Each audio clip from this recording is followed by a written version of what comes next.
Welcome to eagle media works. Diesel petrol ధరలు పెంచుతూ ఇప్పటికే సామాన్యుడిపై పెనుభారం మోపుతున్న కంపెనీలు పేదవాడి నడ్డి విరుస్తూ సబ్సిడీ గ్యాస్ ధరను మరోసారి పెంచాయి. గృహోపకరణాల ఎల్పీజీ ఒక్కో సిలిండర్ ధరను ₹2.08 చొప్పున పెంచుతున్నట్లు ఇండియన్ ఆయిల్ కార్పొరేషన్ ఫిబ్రవరి 28వ తేదీ ప్రకటించింది. అలాగే సబ్సిడీయేతర ఎల్పీజీ ఒక్కో సిలిండర్ ధరను ₹42.50 అధికం చేస్తున్నట్లుగా వెల్లడించింది.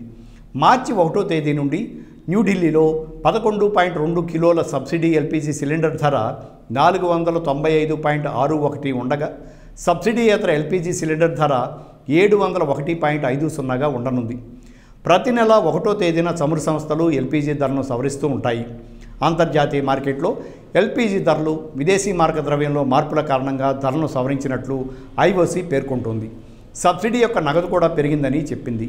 ఫిబ్రవరిలో 165.47 కాగా మార్చిలో 205.89కి పెరిగిందని ఐఓసీ వెల్లడించింది. Thanks for watching eagle media works. Like and subscribe Eagle Media Works.